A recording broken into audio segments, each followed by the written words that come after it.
Hello and welcome back to the Conservative View. Today I kind of want to address the problem that we're having with big tech censorship.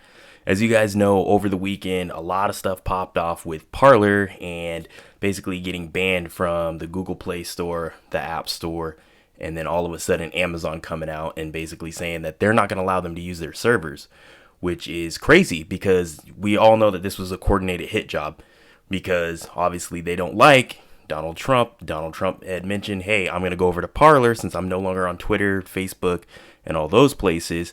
So once he announced that he was going to go over to Parler, then all of a sudden Google axed him. Apple gave him a warning. And then all of a sudden Amazon came and was like, hey, by midnight, Sunday morning or whenever it was, you guys are no longer going to be able to be on our server. Now, one thing that Parler is doing is it's actually suing Amazon in order to basically get back on their servers because they only had, I think, a couple, like 24 hours to be able to transfer, to basically find new servers. And there's no way that they could have did that when transferring, multiple different servers. I also heard about like Parler having some security issues. And like that was one reason that Amazon was kind of concerned about having them on their servers. But I mean, come on, it's a little bit of a coincidence. As soon as Donald Trump said he wanted to switch over to Parler, and then also when all these other places said that they were going to give him the axe. Also, let's talk about the Twitter purge going on. After they took out Donald Trump, it just seemed like they were just going for conservative and just like boom, boom, boom. We're knocking off everyone. There's multiple large conservative Twitter profiles that are like losing followers by the thousands, it's pretty interesting. And I mean, they have a long history of blocking and censoring conservatives and just trying to say, well, they're pushing hate, they're pushing violence. Meanwhile, there's all these people on the left, pushing all types of different narratives, pushing, go out in the streets, riot, do all this, fight back against injustice in the streets, burn this down, burn that down. They let the Ayatollah talking about, the great Satan, bad mouth in Israel, talking about how they want to blow them up. They let all that stuff go and all that's cool. But let a conservative tweet something about, I don't know, holding someone accountable for something, and all of a sudden it's a big problem.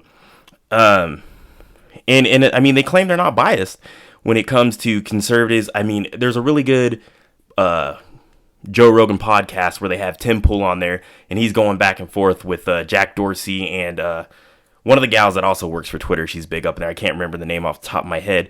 And he's just giving it to him. And then their basic excuses are, oh, well, we don't know about that one. Oh, we'll have to look into that one. Oh, I don't know why. No, they do know why. Is because there's a specific message that they don't want people to hear.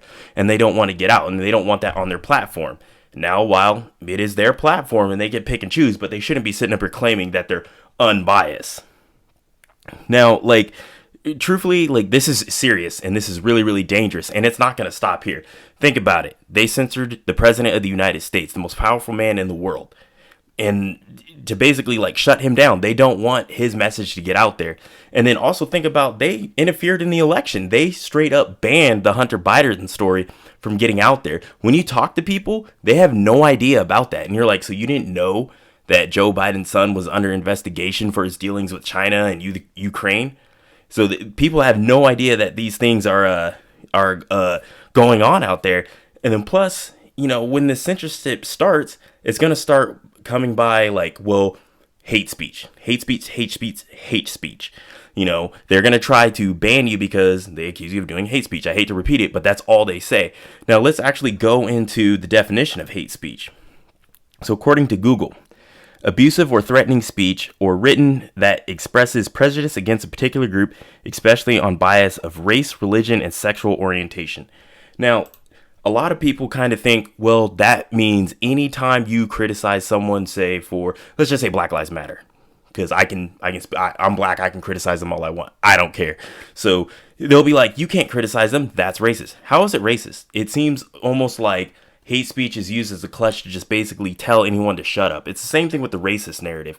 They only use that because they think it's going to get people to shut up. It's not going to get me to shut up because, I mean, as the amount of times I've been called a racist or a white supremacist or a traitor or all those words that white liberals call black conservatives, it's not going to shut me up because the message needs to get out there, and we're not just going to let them. You can't tell me, shut up, you're just white and racist and you just have privilege. You're not going to get away with that. And plus, let's kind of think about what would happen if they just totally banned a whole political party. So they basically say they went and just totally said, hey, these people, like, no Republicans speak on here. And then it just was basically like a domino effect. So it's like Google was like, nope, we're not going to hold any conservative views or viewpoints, or we're not going to index any of their websites. And then Apple was like, oh, we're doing the same thing, no longer hosting conservative podcasts and things of that nature. You could totally block off one side. Now, everybody always wants to bring up the past, right? So let's think about this when it came to, say, slavery. Think about it if we lived in the 21st century with all the technology we have now. People would probably not been able to be liberated and be free because of one side all wanted to censor it. And the reason I'm bringing that up is because it may be all fine and dandy. Say if you're a liberal person watching this, it may be fine and dandy to you because it's your side. But you have to understand, it's not going to stop there. It's only going to domino. It's only going to come down. And if they did it to us, they can do it to you. And I think I'm going to leave it there right now. Hopefully we can kind of push back against this. This is kind of unprecedented, I think. I think we're living in definite scary times when people can just basically be shut up and erased from history. It's almost like what the Soviets used to do when they would airbrush people out of pictures and whatnot. So make sure you subscribe so we can keep these videos coming out and kind of getting this information out there.